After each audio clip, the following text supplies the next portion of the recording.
Ya, coba baca ini tentang tebusan. Oke,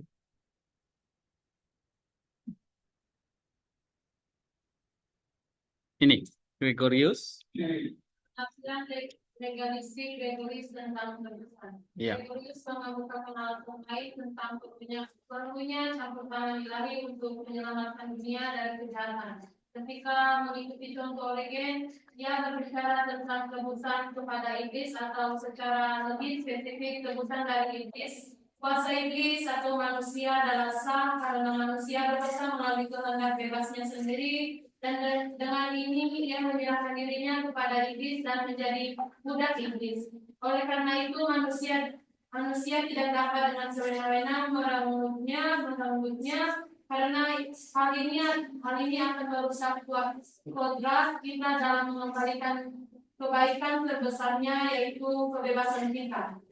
Tindakan ini akan merampas kehormatan gambar Allah, tidaklah adil untuk menggunakan kekerasan atau kekuatan yang lebih tinggi untuk melawan iblis yang secara hukum telah mendapatkan manusia sebagai budak. Dengan demikian manusia hanya dapat dibebaskan melalui pembayaran dosa. Oke, terus Iblis itu licik dan tidak akan menukar sesuatu yang baik dengan sesuatu yang lebih rendah. Dia memilih Kristus sebagai tebusan karena dia terkesan atau bukan takut.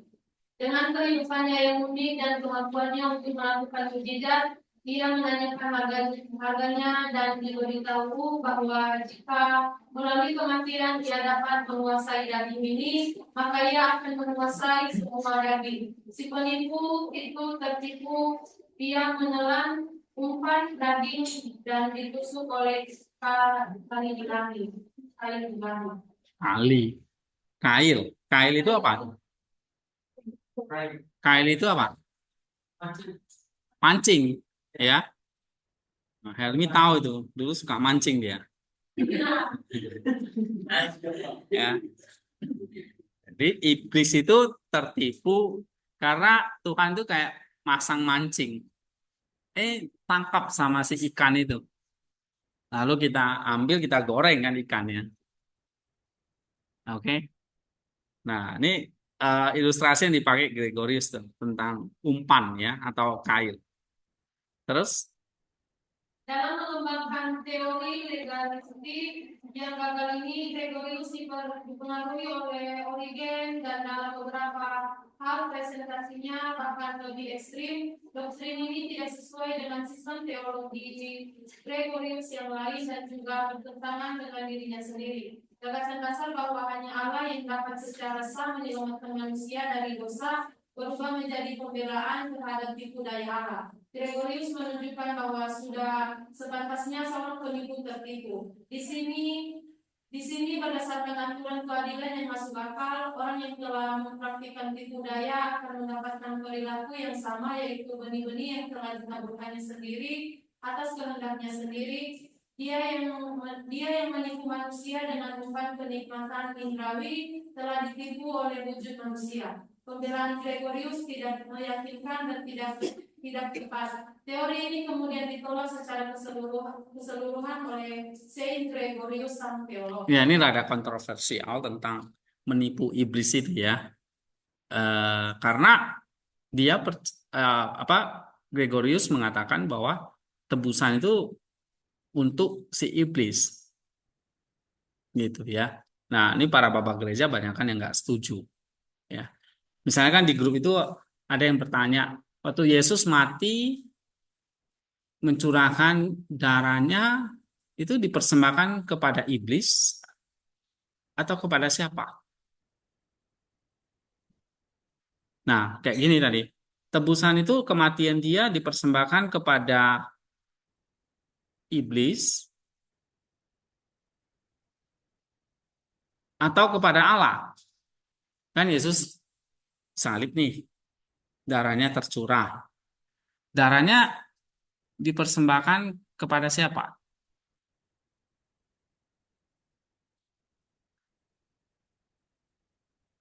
Kepada iblis atau kepada Allah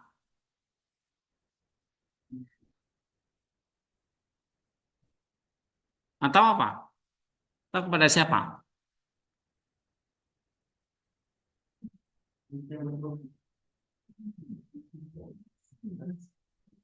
Hah? Kamu tuh sok tahu duduk belakang lagi. Manusia berdosa. Padahal udah ada jawabannya itu di grup. Ayo coba cari.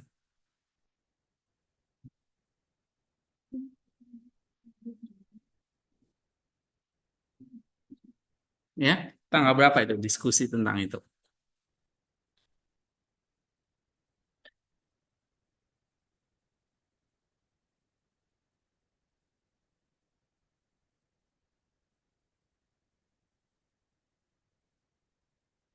Hah? Misalnya kalau ini kan tebusan. Kalau menurut Gregorius itu menyerahkan dirinya kepada iblis supaya iblis itu tertipu. Dikiranya itu umpan, tak taunya kail, ditusuk oleh kail. Ya. Nah, ada pertanyaan juga sama dengan ini.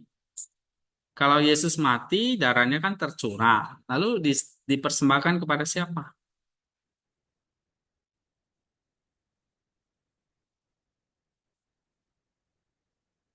Hah?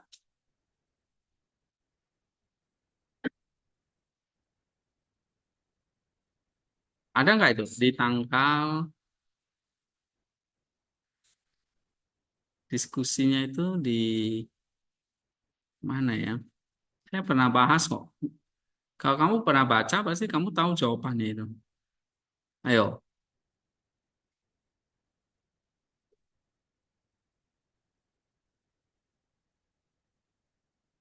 cari tahu ya nanti ya. Nah, jadi kalau darah Yesus dicurahkan kepada siapa?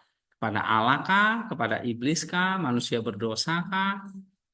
Udah enak ya manusia berdosa ini ya. Nah, terus pada siapa? Pada Allah?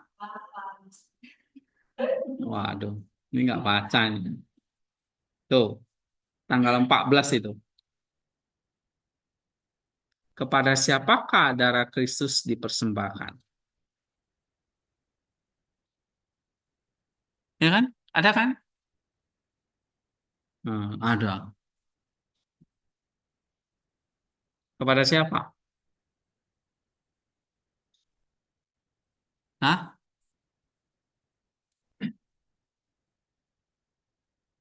Kepada manusia? Waduh. Coba baca yang benar. Kepada siapa?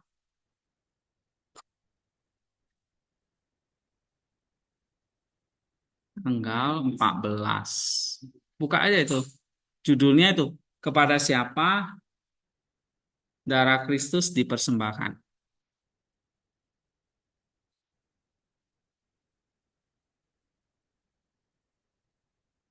Inilah kalian ya.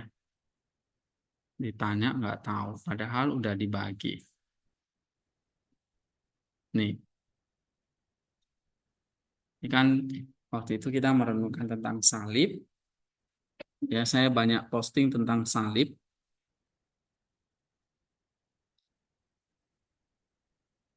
Oke.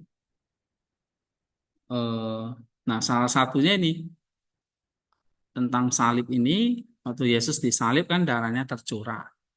Dipersembahkan kepada siapa?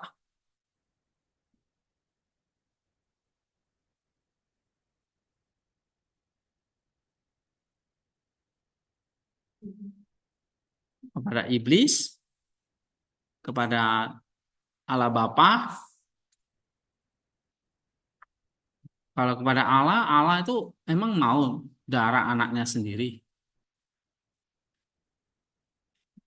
Nah, kalau kamu punya anak, kamu mau darah anakmu sendiri. Seperti kalau doktrin penebusan itu kan ada yang mengajarkan, ya penyaliban Yesus itu adalah untuk memuaskan apa? Keadilan Allah itu.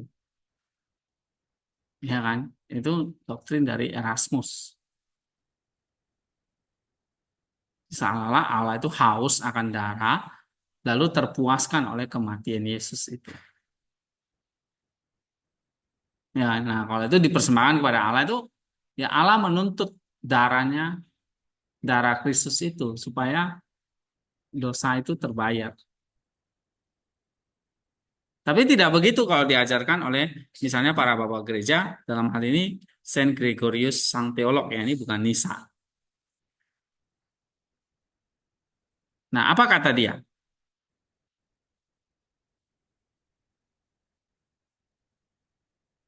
Lo lihat di grup WA itu tuh, kan sudah ada jawabannya.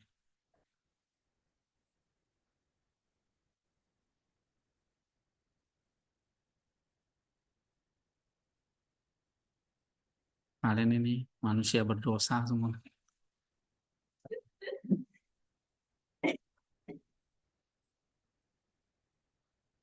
Apa, Krisman?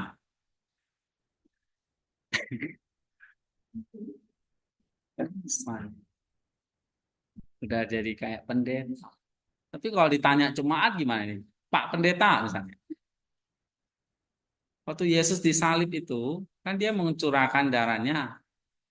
Lalu darah itu dipersembahkan kepada siapa sih?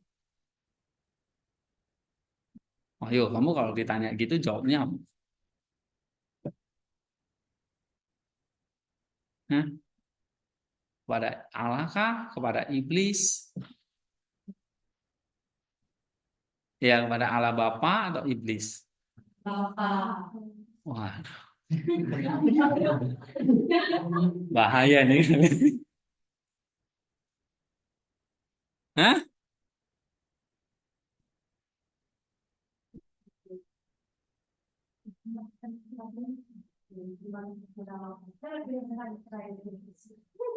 Ya, ada pilihan ketiga apa? Bukan dua-duanya, bukan kepada Allah, bukan kepada iblis, tapi kepada siapa? Ya, ya itulah. Kepada siapa kan pertanyaannya.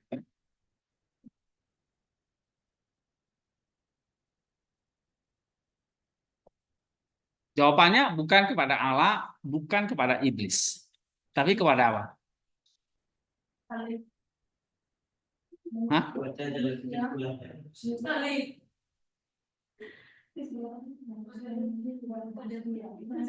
Hah? Nah, Gregorius jawabnya apa? Coba bacain. Ya. Eh, coba Sarfat baca. Sekarang Sekarang kita akan memeriksa sebuah fakta dan norma lain yang diabaikan oleh kebanyakan orang, tetapi menurut penilaian saya, layak untuk diselidiki. ya, Pada siapakah darah yang dicurahkan untuk kita dan mengapa darah itu dicurahkan? Yang saya maksudkan adalah darah yang berharga dan terkenal dari Allah dan iman besar dan kurban. Kita ditahan dalam perbudakan oleh sejahat, dijual, dibawa dosa, dan menerima kesenangan sebagai ganti dari kejahatan. Sekarang, karena keputusan hanya dimiliki oleh orang yang menahan kita dalam perbudakan, saya bertanya, pada siapa korban itu dipersembahkan dan untuk tujuan apa? Oke. Nah, ini tulisan dari Gregorius dalam homilinya ya, tentang Paskah, homili 45. Kepada siapa korban itu dipersembahkan? Maksudnya darahnya tadi. Dan untuk apa? Oke. Jawabannya apa? Jika Kepada si jahat, maka matilah kemarahannya. Jika perampok itu menerima tebusan bukan hanya dari Allah, tetapi tebusan yang terdiri dari Allah sendiri dan memiliki pembayaran yang luar biasa untuk keberjamannya. Sebuah pembayaran yang demi kepentingannya sudah sebanyak ia meninggalkan kita sama sekali. Tetapi jika kepada Bapa, saya bertanya terlebih dahulu bagaimana, karena bukan oleh dia kita ditindas dan juga atas dasar apakah darah anaknya yang berkenan kepada Bapa yang bahkan tidak mau menerima Ishak ketika ia dipersembahkan oleh ayahnya, tetapi mengganti kurban itu dengan domba jantan sebagai ganti kurban manusia. Bukankah jelas bahwa Bapa menerima dia, tapi dia meminta dan tidak menuntut dia? ya. Jadi jawabannya bukan kepada si jahat, bukan juga kepada Bapa. Nah, tapi Melainkan, karena inkarnasi dan karena umat manusia harus dikuduskan oleh kemanusiaan Allah agar ia dapat membebaskan kita sendiri dan mengalahkan si tiran dan menarik kita kepadanya dengan perantaraan anaknya yang juga mengatur hal ini demi kehormatan Bapa yang nyata bahwa ia menaatinya dalam segala hal. Inilah yang akan kita katakan tentang Kristus sebagian besar akan kita dihormati dengan diam. nah, jadi kepada siapa?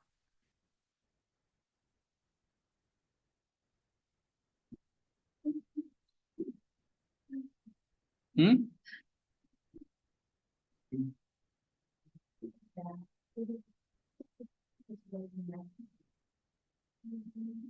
Apa? Oke, coba baca lagi. Tapi ular yang kurang ajar itu dijalankan sebagai obat bagi ular-ular yang gigit, bukan sebagai gambaran dari Dia yang telah menderita untuk kita, tetapi sebagai kontras. Dan ular itu menyelamatkan mereka yang memandangnya, bukan karena mereka percaya bahwa ular itu hidup, tapi karena ular itu dibunuh dan dengan dia kuasa-kuasa yang takdir kepadanya dibinasakan sebagai mana mestinya.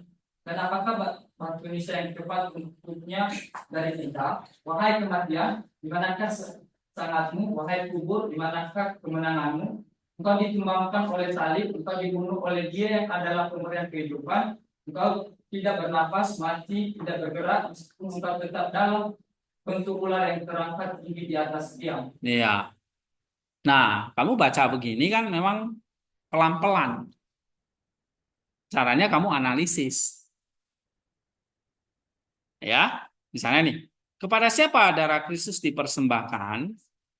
Coba jawabannya ini dia.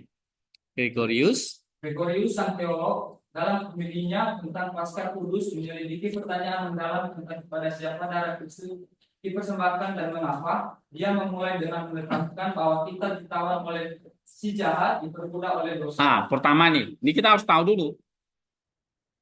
Kita dosa ditawan oleh namanya kematian. Ya, tahu oleh si jahat.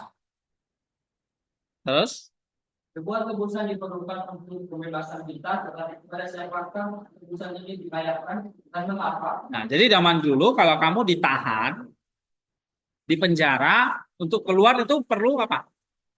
Tebusan. Maka ada istilah penebusan, ya.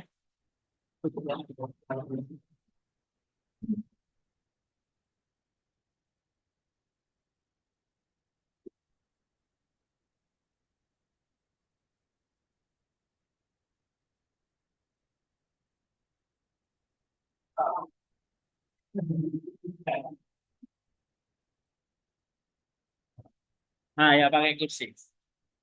Jadi kita ditawan, berarti lawan dari tawan itu apa?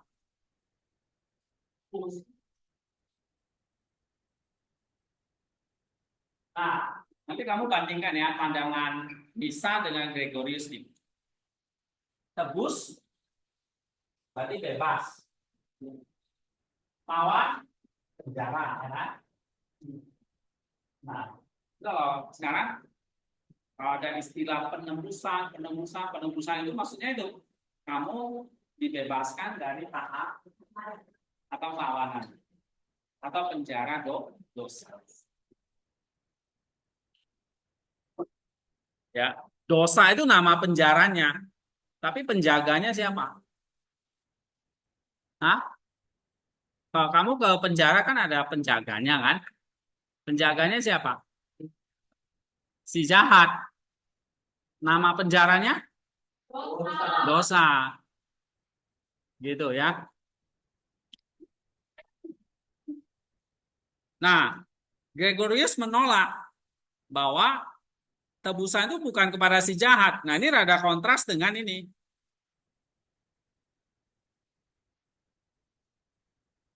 Karena Gregorius menganggap manusia itu ditahan oleh si iblis. Maka bayarnya kepada siapa? Iblis. Cuma bayarnya dengan tipu daya. Nah, ini maka tadi di sini Gregorius sang teolog itu tolak. Nah, tolakannya itu di sini. Bukan. Tebusan itu bukan diberikan kepada si jahat. Kenapa bukan? Nah, ini alasannya. Coba baca. Ya. Dulu dengan tegas bahwa keputusan dibayarkan kepada si jahat yang menganggap proses ini keterlaluan karena dirasakan bahwa pengatur atau iblis tidak hanya menerima keputusan dari Allah tetapi juga keputusan dari Allah sendiri. Iya, ya, lu siapa kok bisa terima? Maksudnya ini loh, Gregoriusnya bilang, ini iblis kurang ajar ini. Kamu dulu udah lawan aku, sekarang minta lagi sama aku. Untung belum gua ini, gitu maksudnya. Ya, jadi Gregorius menganggap eh, kalau dikasih ke Allah, kasih ke si jahat, ini keterlaluan gitu. Karena iblis sudah perampok, malah dikasih lagi nyawa anaknya, ya kan? Tambah senang si iblis. Oke, misalnya ada orang yang rampok kamu nih habis-habisan. Terus kamu kasih dia emas lagi gitu. Nah, ini keterlaluan. Terus, Hal ini secara tidak adil akan memberi imbalan kepada kezaliman jahat dan menimbulkan pertanyaan mengapa Allah tidak membiarkan umat manusia begitu saja jika harga seperti ini dapat diterima untuk kebebasan kita. iya, oke. Jadi nggak adil kalau memberi imbalan itu kepada kelaliman si jahat, ya.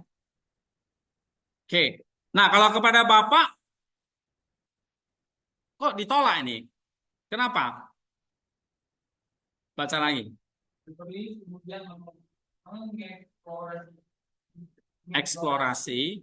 eksplorasi kemungkinan bahwa keputusan ditawarkan kepada Bapak, namun ia mempertanyakan hal ini dan dengan dua alasan. Pertama, kita tidak ditindas oleh Bapak. Nah, kita nggak ditahan oleh Bapak kok. Siapa yang nahan kamu? Kan bukan Allah kan? Tapi si jahat kan? Jadi kalau kalian tadi jawabnya itu darah Yesus diberikan kepada Bapa itu juga salah. Ngapain? Karena Allah nggak nahan kita. Benar nggak? Yang jadi kepala penjara atau yang punya penjara itu siapa? Iya, bukan si Bapak. Jadi tadi yang jawab si Bapak tuh siapa?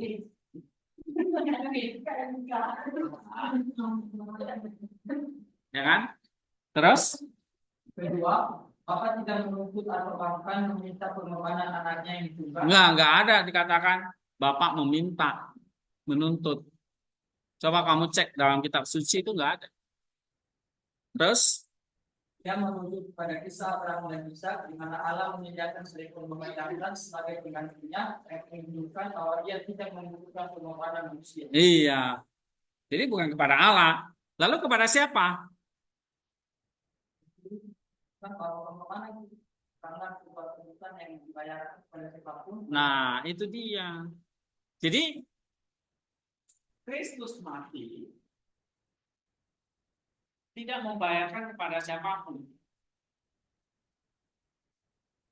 Ya. Oke. Tidak ada namanya tebusan yang dibayarkan.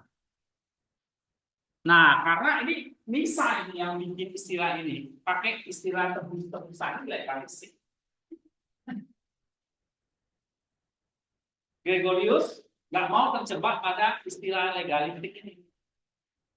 Karena kalau pakai tebusan, pastilah ya, yang kamu bayarkan pada siapa. Misalnya kalau kamu mau membebaskan aku dari penjara, kamu jadi bayarkan pada siapa?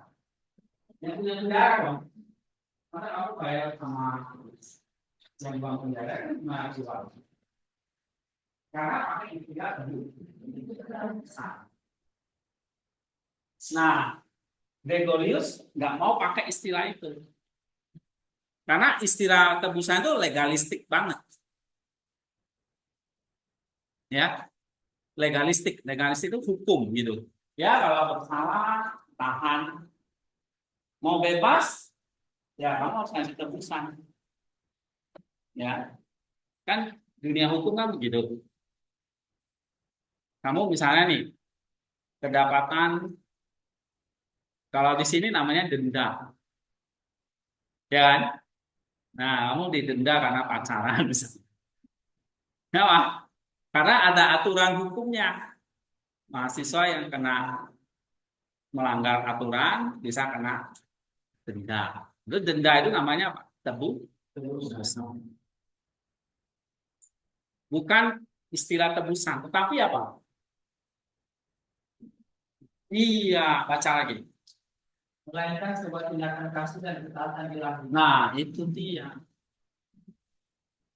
Jadi kematian Yesus di atas kayu salib itu tebusan bukan? Bukan, tapi sebuah tindakan kasih. Ya kasih ya berarti konsekuensinya taat. Sehingga ini dosa itu hanya bisa dikalahkan dengan apa? Kasih. Dosa itu kan berarti tidak taat. Melawannya bukan dengan cara nyuap tebusan, enggak, tapi dengan kasih, kata Gregorius. Jadi waktu Yesus mati di atas kayu salib, bagi Gregorius itu bukan membayar, ngerti gak? Karena upah apa ya kan kalau doktrin penebusan itu kan gitu. Yesus itu membayar karena ini legalistik pemahamannya apa? Hukum legalistik itu begitu. Salah ya denda bayar, kan? Gitu. Nah, kita bersalah kan? Kita ditawan kan? Berarti untuk balik ambil lagi harus apa?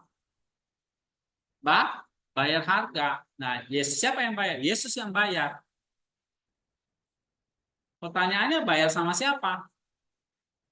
Pada iblis kah? Kalau pada iblis, Gregorius bilang keterlaluan nih. Ya kan? Keterlaluan banget nih iblis. Gitu. Ya. Kepada Allah, loh, yang nahan bukan dia kok. Nah, dia bilang gitu. Ngapain bayar ke dia? Kalau Erasmus kan bilangnya gitu kan. Doktrin penebusannya apa? Yesus mati supaya Allah itu terpuaskan, terbayarkan. Nah, itu legalistik, ya. Tapi saya setuju dengan Gregorius nih. Itu bukan penebusan, tapi sebuah tindakan kasih. Coba baca. Karena alam yang dimaksudkan di dalam ini diperlukan untuk memutuskan kepada manusia dan mengalahkan si jahat. Iya. Pengorbanan Kristus berkembang di dalam ketaatan pada kehendak Bapa menunjukkan kasihnya pada umat manusia dan membuka jalan bagi penebusan kita. Iya, jadi Allah jadi manusia dalam Kristus ini untuk meluruskan umat manusia dan mengalahkan si jahat. Ya. Ketaatan dia, kasihnya itu adalah menjadi jalan untuk mengalahkan si jahat. Nah, coba ini ada uraian lagi tentang ular yang kurang ajar. Baca lagi. Gregorius secara singkat menyinggung tentang ular yang kurang ajar dari perjanjian lama, mengklarifikasi bahwa ular tersebut bukanlah gambaran langsung dari penyaliban Kristus, melainkan sebuah kontras. Ular adalah benda tetap bernyawa yang membawa kesembuhan melalui hubungannya dengan kematian, sedangkan Kristus sang pemberi kehidupan menaklukkan maut melalui kematiannya jika kayu tadi. Ya, itu maksudnya kan kalau orang memandang tongkat Musa, tongkat ular itu dia akan hidup. Padahal yang mencelakai manusia itu siapa? Ular. Nah, kok kayaknya kok kontras ya? Terus menganggap ini kontras, bukan tipologi. Ya, menganggap menyinggung ular yang kurang ajar dari perjanjian lama, ini kejadian 3, mengklarifikasi ular tersebut bukanlah gambaran langsung dari penyaliban Kristus. Tetapi sebuah kontras, ular adalah benda tak bernyawa yang membawa kesembuhan melalui hubungannya dengan kematian, sedangkan Kristus sang pemberi kehidupan menaklukkan maut melalui kematiannya di kayu salib. Oke, nanti bagi Gregorius. Nah, kesimpulan. Jadi sering Gregorius antara mengklarifikasi dan ketaatan yang mendalam yang menjadi inti dari pengorbanan Kristus. Itu bukanlah sebuah transaksi dengan iblis atau pangkat kesimpulan dari Bapa. Iya, jadi ini bukan transaksi gitu ya. Kalau legalistik kan transaksi kan. Kamu salah, kamu bayar tebusan kepada siapa? Ini transaksi. Ya, sama kalau kamu di sini pacaran, kamu kena denda, kamu bayar ke sekolah kan transaksi. Tapi pengorbanan Yesus itu bukan transaksi dengan iblis atau bahkan tuntutan dari Bapa, tapi sebuah tindakan apa? Iya, baca lagi. Tapi sebuah tindakan pagi yang bebas membawa keselamatan kita dan keputusan yang dengan Allah. Oleh karena itu, sekali berdiri pada semua hal yang itu dan disamakan berdiri atas Nah, maka kasih itu simbol dari apa? Kasih bukan transaksi. Ya, paham sekarang? Oke, sekarang coba kita bandingkan dengan Nisa ya.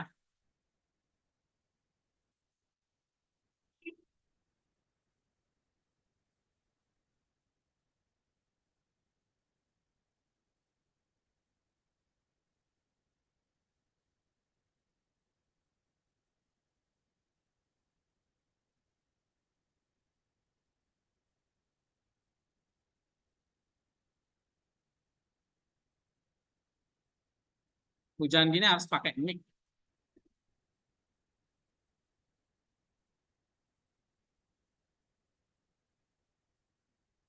Oke, ini saya sudah bikin ya.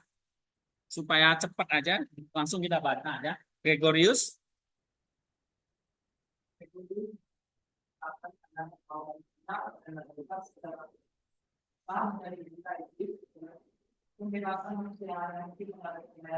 Nah, ini pandangan Gregorius. Pandangan legalis. Lalu tebusan. Terus,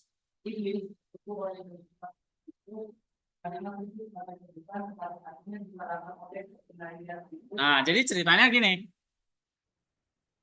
Kok dia pikir Yesus mati di kayu salib itu iblis pikir kalah loh, saya yang menang.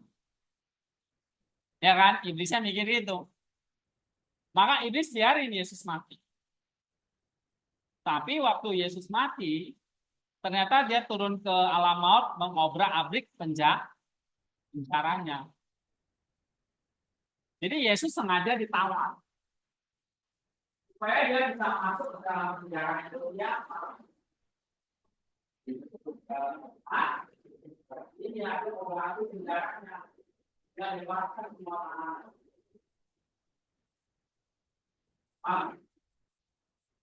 Oke, terus baca lagi.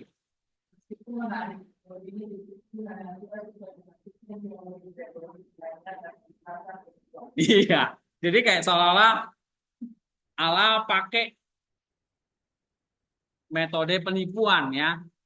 Dulu iblis nipu Adam, sekarang gantian. Adamnya yang nipu si iblis. Tapi sebenarnya dari sisi etika nggak masuk ya. Maka ditentang oleh Gregorius. Gregorius menentangnya pakai apa? Bukan, ini luar keputusan. Tapi ini tindakan kasih. Paham? Ya. Nah, coba. Tapi ini pandangan saya rasa ini menarik. Ya. Apa ya? Kreatif gitu loh. Misalnya mikirnya kreatif gitu. Coba kita analisis ya. Satu.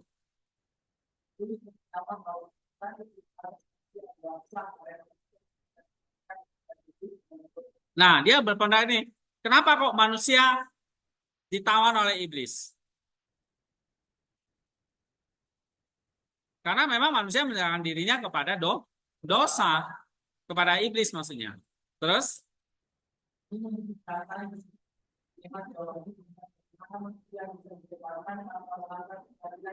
Iya, terus? Maka tebusan sebagai solusi jadinya. Terus?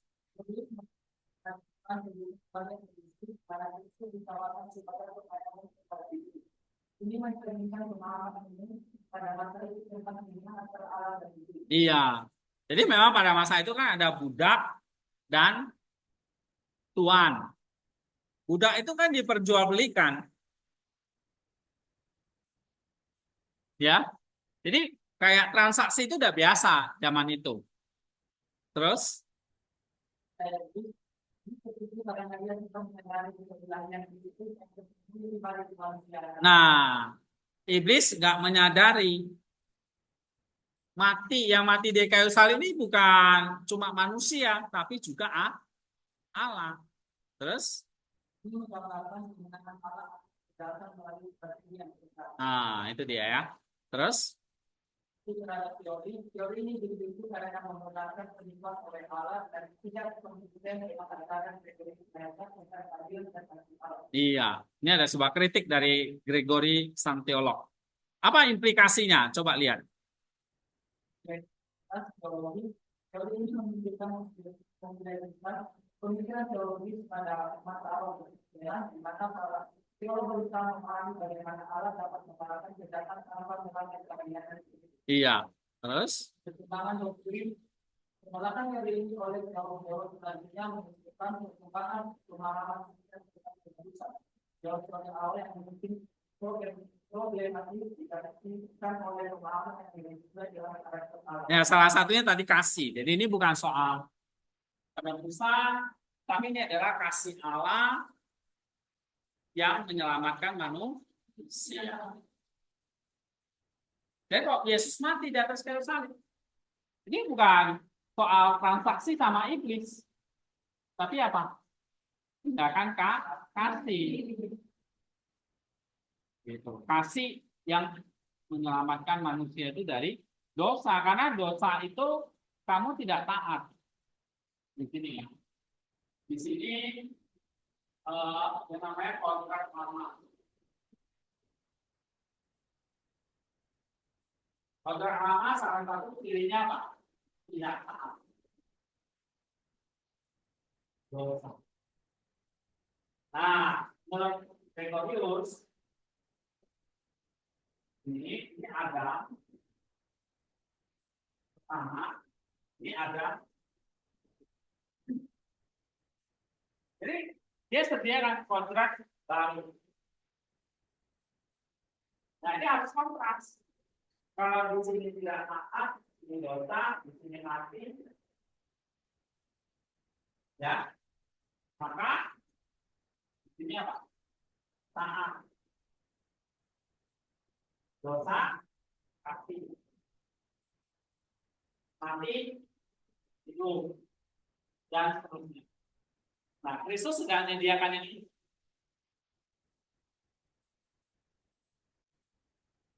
Paham? Oke, kalau Adam di sini apa nih? Mati karena pohon. Ya kan? Pohon apa? Ya, pohon. Berarti di sini Kristus juga harus mati. Tapi hidup karena salib.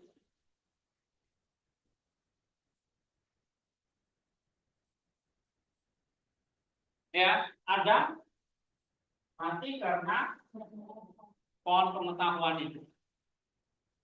Yesus begitu juga mati karena pohon salib. Adam tidak taat dosa, maka Yesus taat kasih sampai mati.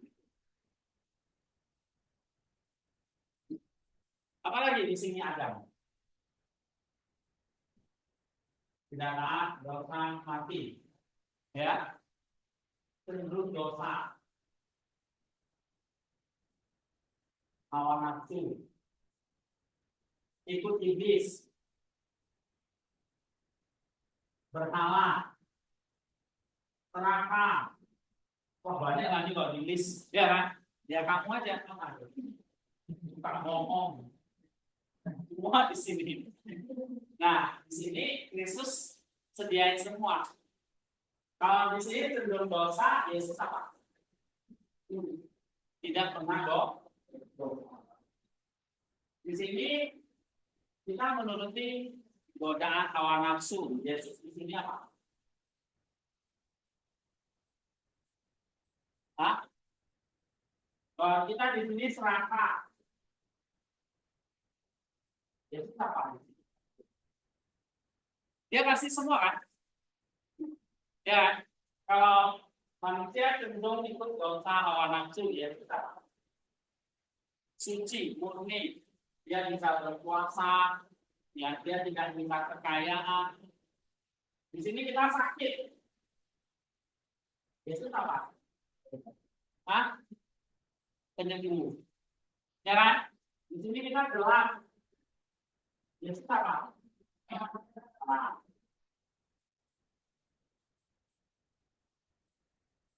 Apalagi di sini? Itu surat lama semua. Karena Yesus datang, dia kasih yang baik. Puncaknya ya, kalau Adam yang lama mati ya. Yesus juga mati, tapi bang. Ada yang lama mati, tapi nggak bangkit. Masih dikubur sampai sekarang. Tubuhnya, ya. Nah, tapi Yesus datang kasih apa? Kalau ada yang lama mati, ini ada yang baru mati tapi bang. Ini kalau Gregorius gitu ya. Jadi ini ketika Yesus mati, maaf dan sebagainya, ini bukan transaksi dengan iblis. Ini Yesus, ini adalah tindakan apa? Kasih.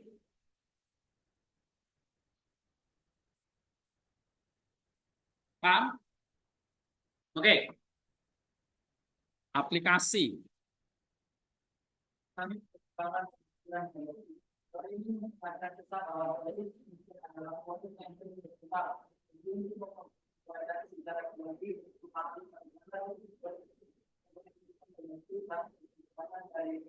Iya, jadi kamu lihat ya, ada perkembangan-perkembangan terus.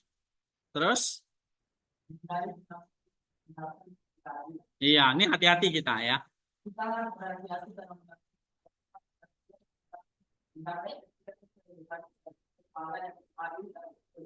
Ya, ini ada kontroversial ini Gregorius. Terus,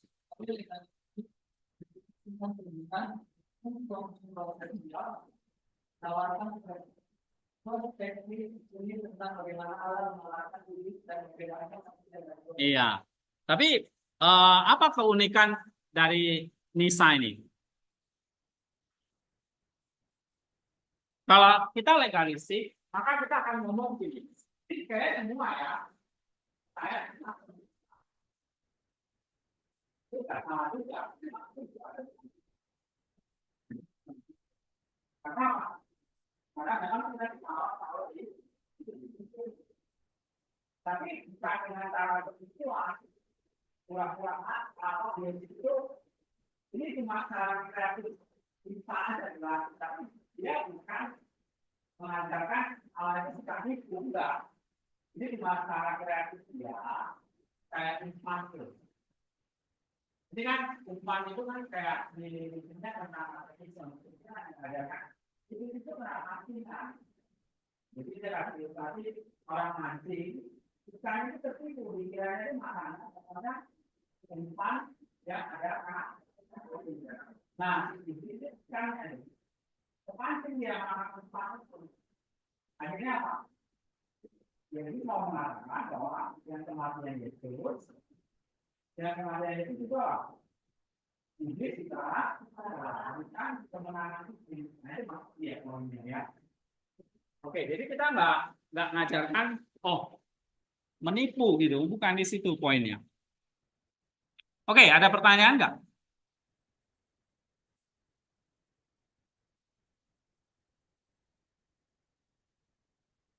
Nah, nanti ini minggu depan kita akan lebih seru lagi bahas tentang inkarnasi. Nah, lebih sulit. Ya, Tapi pemikiran saya itu kan bahwa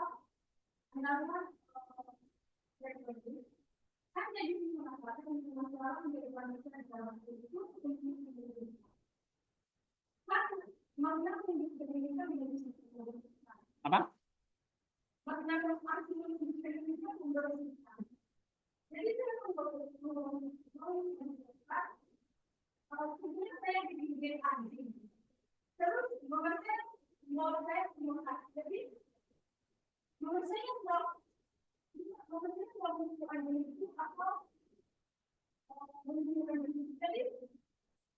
Di sini kita menggambarkan bahwa itu alat tidak alat komunikasi itu.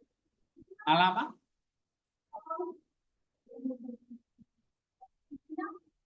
Kalau itu alat komunikasi itu. Alat enggak? Oh,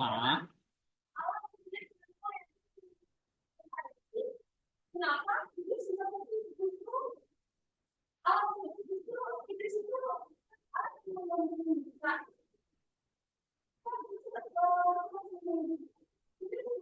bisa lagi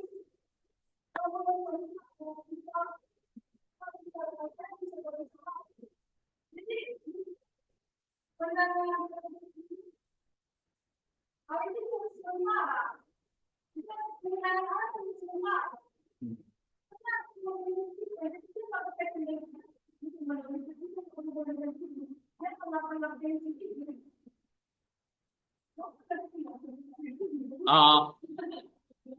oh, oke. Jadi pertanyaannya apa?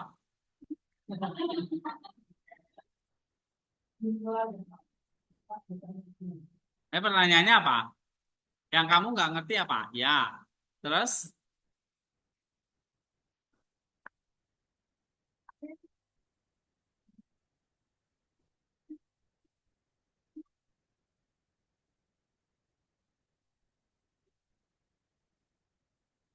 Iblis tertipu,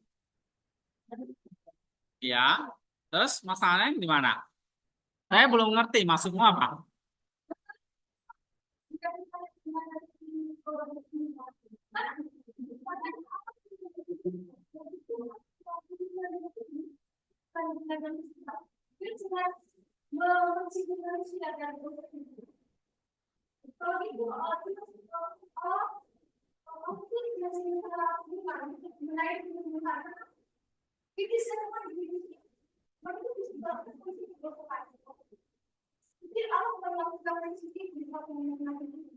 Jadi aku pikir alat mati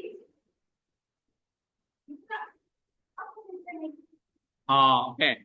Nah, maksudnya ya ada hubungannya dengan si iblis, ya karena eh, ya memang iblis itu benar-benar masih eksis, masih ada,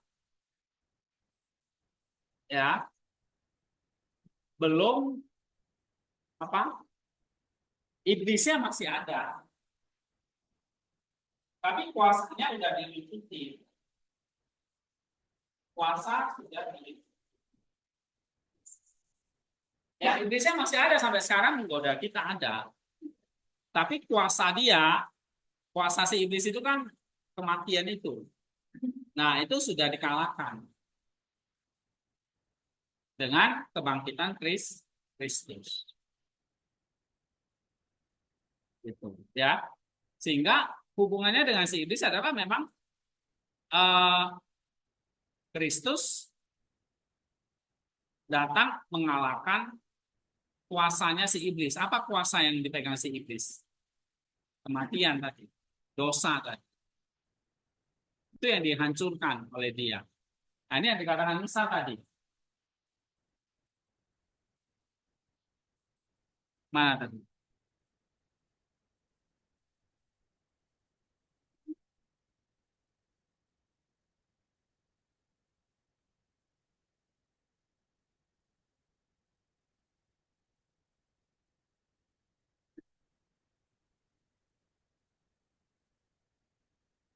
Nih,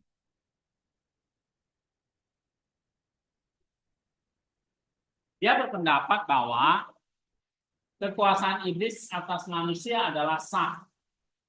Karena manusia menyerahkan dirinya kepada iblis melalui dosa. Ini benar.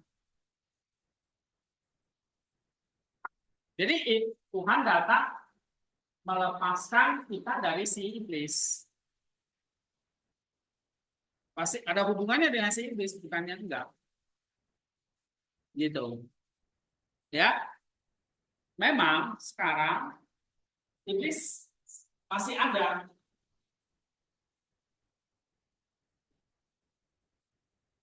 Tapi semangatnya udah hilang.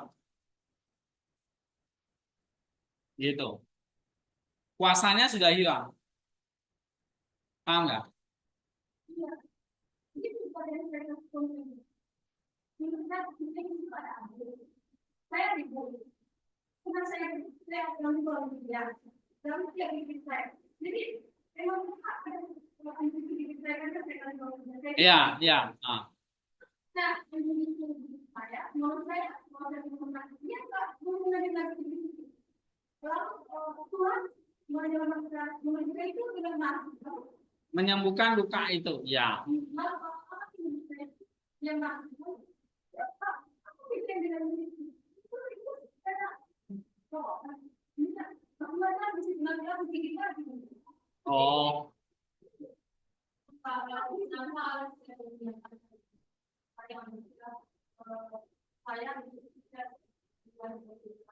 oke. Ya, nanti ada waktunya. Ya.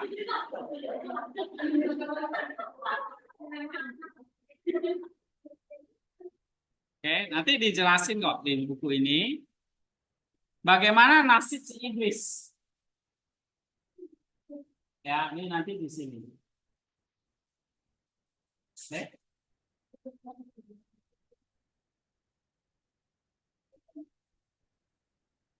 Ini nanti kamu baca di ini ya tentang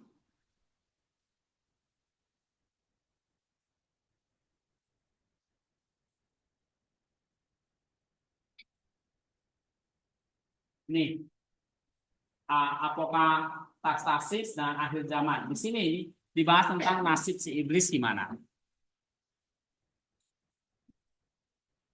Ya, bagaimana dengan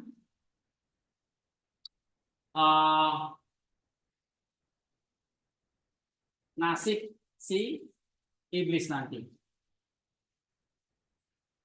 Tentang kejahatan yang dia bilang akan kalah oleh kebaikan. Apakah ada neraka nggak nanti? Kalau kejahatan itu nggak ada, neraka ada nggak nanti? Ada nggak neraka? Kan tadi dikatakan kejahatan itu bukan entitas, tapi ketiadaan kebaikan. Jadi apakah neraka atau Allah menciptakan neraka? Jelas enggak. Tapi neraka tempat si iblis itu ada nggak nanti selamanya? Padahal kejahatan itu kan nggak eksis selamanya loh.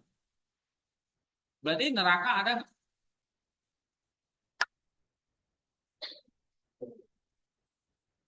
Ada neraka nggak? Kalau kejahatan itu cuma sementara. Hah? Berarti nggak ada neraka. Nanti iblis juga akan diselamatkan. Ya kan? Karena kejahatan itu sementara.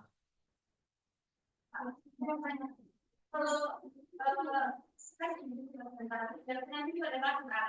Tapi itu sebenarnya ada yang dikasih tadi. Katanya dikasihkan ada yang dekat, ada yang dekat. Apa? Di dekat nanti ada yang dikasihkan selama ada yang dalam dikasihkan. Ya, menurut Nisa nanti semuanya bertobat. Oke? Karena tidak ada kejahatan yang kekal, yang ada kebaikan yang kekal. Ya. Nah, nanti mungkin ada pertanyaannya dengan si Wiki, apa hubungannya dengan iblis? Ya, nanti iblis juga bertobat.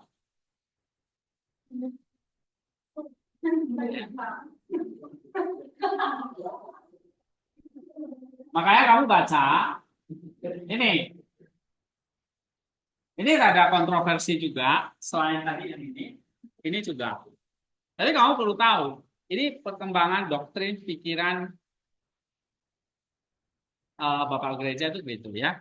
Nah ini doktrin apokatas artis. Ya ada yang setuju, ada yang enggak. Ya, mungkin kita enggak langsung kita kaget ya, enggak ada neraka gitu ya. Tapi ada alasannya yang make sense. Kenapa enggak ada neraka? Nah kamu baca ini. Oke, ini ada yang keempat. Kita baru di sini ya. Gitu. Nah, nanti minggu depan kita udah masuk ke sini. Inkarnasi berarti proses pemulihannya ini mulai berlangsung. Oke, kamu baca uh, halaman berapa ini?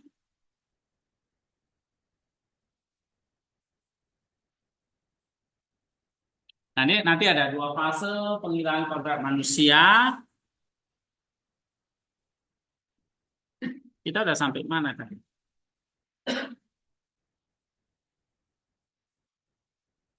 Eh,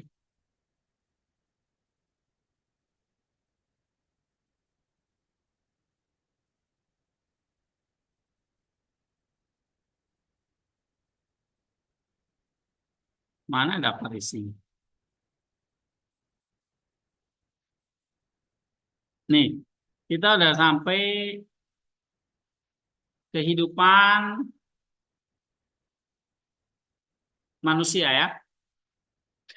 Oke, nah ini kita akan bahas tentang inkarnasi, lalu apa itu inkarnasi, kesatuan alam manusia, tentang Kristus nih ya. Lalu dia datang untuk mengilahikan kodrat kita, ini pemulihan. Makanya tadi saya bilang, ada kodrat yang lama, ini diisi segala macam.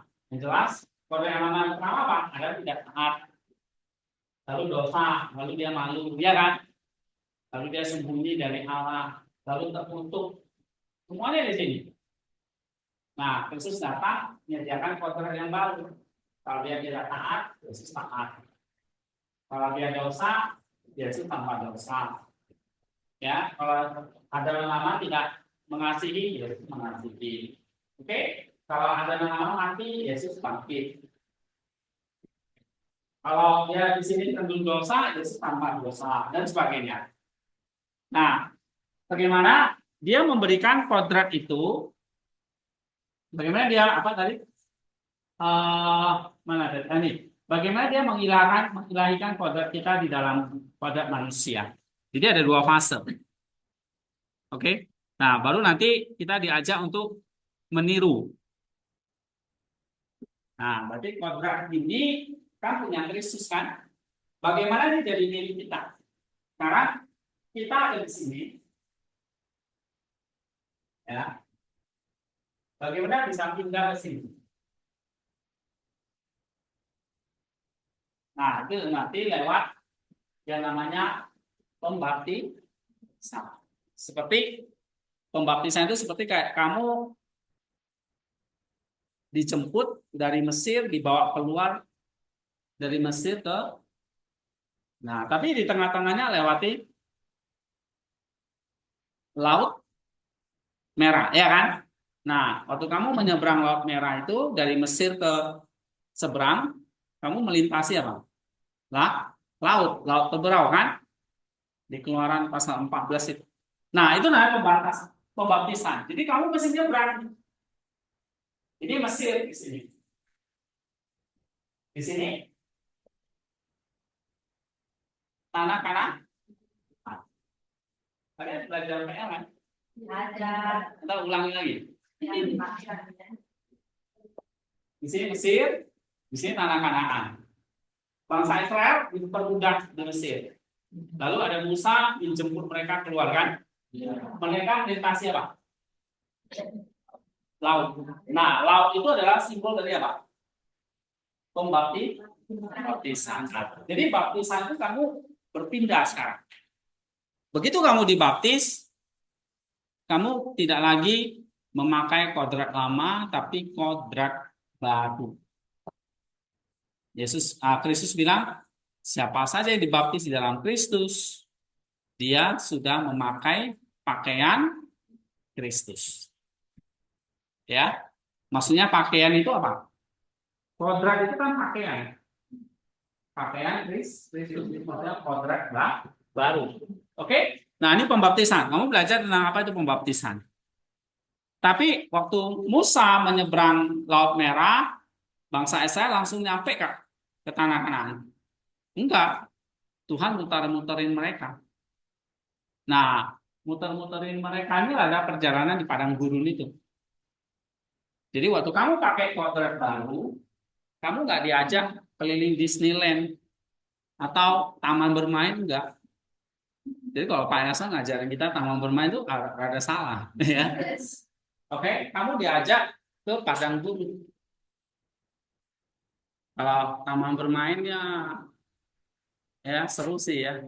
Cuma ternyata bangsa Israel itu nggak diajak ke taman bermain, nggak ada Disneyland, ya, nggak ada miniatur, nggak ada apa lagi, taman langit gitu ya. Yang ada apa? Hah? Iya, yang ada padang pasir. Jadi makanya di sini kamu apa? Ada kehidupan ini dia. Panggilan kita untuk menjadikan diri kita sebagai anak Allah, ada ekaristi, ada apa ya?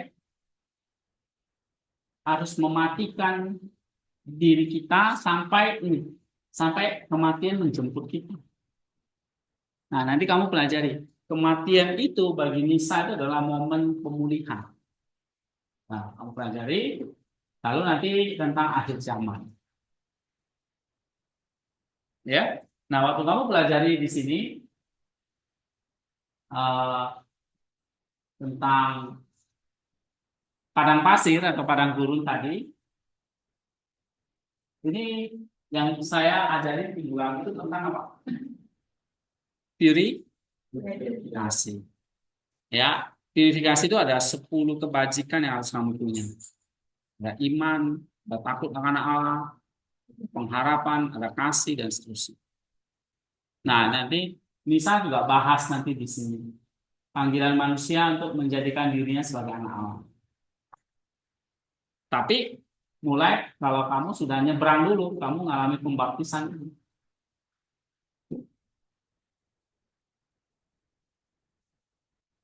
Ya, saat ini paham ini? Oke, jadi Yesus datang kasih kita kodrat baru. Bagaimana kamu pakai kodrat yang baru? Atau kamu pindah dari yang lama ke baru? Caranya gimana? Hah? Caranya nanti Gregorius jelaskan pembaptisan. Ya, kamu harus dibaptis. Sama kayak Israel menyeberangi Laut Merah. Nah, tapi setelah dibaptis, lanjut. Kamu masuk ke padang gurun, bukan taman bermain. Oke. Nah, nanti kalian lihat padang gurunnya apa. Kok kalian nangis-nangis?